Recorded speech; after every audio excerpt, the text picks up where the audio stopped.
যোহানে লিখা শুভবাৰ্তা 14:1 কৈছে, তোমালোকৰ হৃদয় ব্যাকুল নহওক, তোমালোক মোক বিশ্বাস কৰা আৰু মোৰ পিতৃকো বিশ্বাস কৰা। আমাৰ যীশুখ্ৰীষ্টই আমাৰ হৃদয় ব্যাকুল নহ'বৰ কাৰণে কৈছে, কাৰণ তেওঁ আমাৰ সকলো কথা জানে। তেওঁ আমাক চাই আছে চিচি কেমেৰাৰ দৰে। হিতুপদে 15:3 কৈছে, তোমালোকে কি কৰি আছা মই সকলোবোৰ চাই আছোঁ, তোমালোকে ভাল কৰ্ম নে বেয়া কৰ্ম কৰি আছে, মই প্ৰতিটো বস্তুৰ ওপৰত মই লক্ষ্য কৰি আছোঁ। আৰু সেইকাৰণে আমাৰ কিহৰ ওপৰত টেনশ্যন, কিহৰ ওপৰত সমস্যা, আমাক যীশুখ্ৰীষ্টই জিৰণি দিবৰ কাৰণে মাতি আছে। মথি 11:28 কৈছে, হে পৰিশ্ৰান্ত আৰু ভাৰাক্ৰান্ত লোকসকল, মোৰ ওচৰলৈ আহা, মই তোমালোকক জিৰণি দিম। আমাক ঈশ্বৰ জীহুৱাই জিৰণি দিবৰ কাৰণে মাতি আছে, আৰু সেইকাৰণে আমি তেওঁৰ ওচৰত যাব লাগে। তেওঁ আমাক নিশ্চয় তেওঁ জিৰণি দিব। 1 পিতৰ 5:7 কৈছে, তোমালোকৰ সকলো চিন্তাৰ ভাৰ তেওঁৰ ওপৰত পেলাই দিয়া, তেওঁ সকলোবোৰ চাই ল'ব।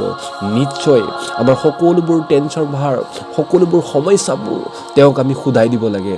তেওঁ নিশ্চয় আমাক সহায় কৰিব, তেওঁ নিশ্চয় আমাক অৱতীৰ্ণ কৰিব, নিশ্চয় আমাক ছাকচেছ দিব। মথি 6:26 কৈছে, আকাশৰ চৰাইবোৰলৈ চোৱা, তেওঁবিলাক একো চিন্তা নকৰে। সেই চৰাইবোৰ আজি কি খাম, কালি কি খাম, একো চিন্তা নকৰে, কিন্তু তথাপিতো ঈশ্বৰ জীহুৱাই সেইবিলাকক যোগাই আছে। তেতিয়াহ'লে আমি চৰাইবিলাকতকৈ উত্তম নহয়নে? আমাৰ মগজু নাইনে? আমাৰ হাত ভৰি নাইনে? তেতিয়াহ'লে আমাৰ কিয় টেনশ্যন? আৰু সেইকাৰণে ঈশ্বৰ জীহুৱাই কৈ আছে, তোমালোক মোৰ কাষলৈ আহা। যোহানে লিখা শুভবাৰ্তা 6:35 কৈছে, ময়েই জীৱনৰ আহাৰ, যিবিলাকে মোৰ আহাৰ খাব তেওঁবিলাকক কেতিয়াও ভোক নালাগিব। ময়েই জীৱনৰ জল, যিবিলাকে মোৰ জল খাব তেওঁবিলাকক কেতিয়াও পিয়াহ নালাগিব। আৰু সেই আহাৰ আৰু সেই জল আমাৰ যীশুখ্ৰীষ্টই হয়। আমি তেওঁৰ কাষত আহিব লাগে, তেওঁক আমি সকলোবোৰ সোধাই দিব লাগে, তেওঁ নিশ্চয় সকলোবোৰ কথা জানে।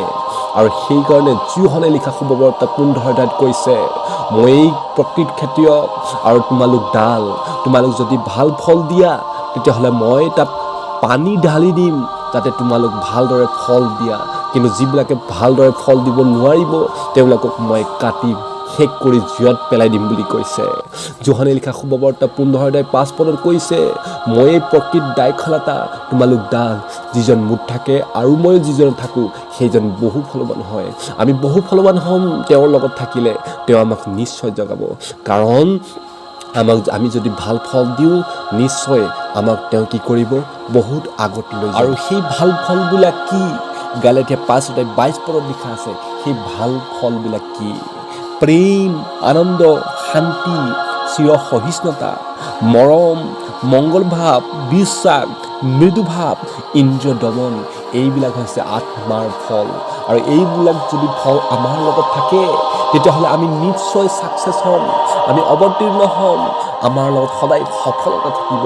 ঈশ্বৰ জীৱাই সদায় আমাক আগবঢ়াই লৈ যাব, কাৰণ এইবিলাক ভাল ফল থাকিলে আমি তেওঁৰ পবিত্ৰ মন্দিৰটোক আমি পৰিষ্কাৰ কৰি ৰখা নিচিনা হয়। আৰু সেইকাৰণে কৈছে 1 কৰিন্থিয়া 3:16-17 কৈছে, তোমালোক যে মোৰ পবিত্ৰ মন্দিৰ হয় আৰু সেই মন্দিৰত যে মই নিবাস কৰোঁ তোমালোকে জানা নে নাজানা? আৰু যদি তোমালোকে সেই মন্দিৰক নষ্ট কৰা তেতিয়াহ'লে ময়ো নষ্ট কৰিম। আৰু এইকাৰণে আমাৰ শৰীৰটোক আমি পবিত্ৰ কৰি ৰাখিছোঁনে?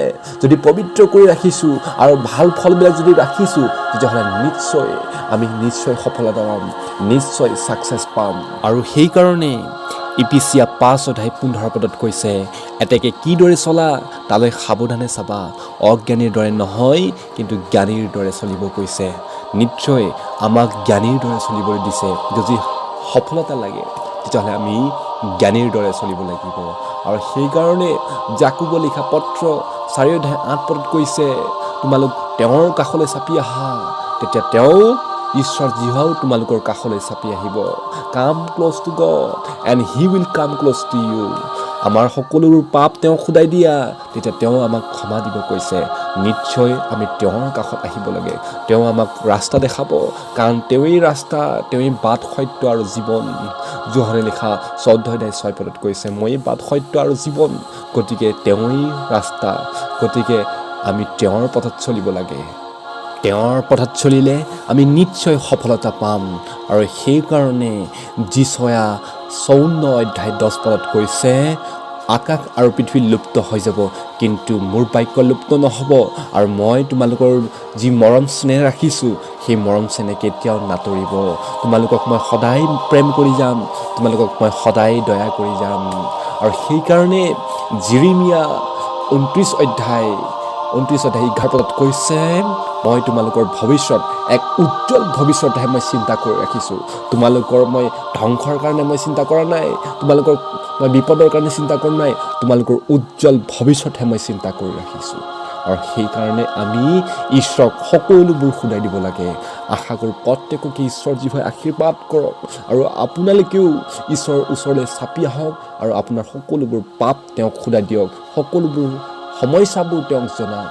নিশ্চয় ঈশ্বৰ জীৱাই সকলোবোৰ সমস্যাৰ উত্তৰ দিব। প্ৰত্যেককে ঈশ্বৰ জীৱাই সকলো সময়ত সমান আশীৰ্বাদ দিয়ক। Hallelujah, praise the lord, amen.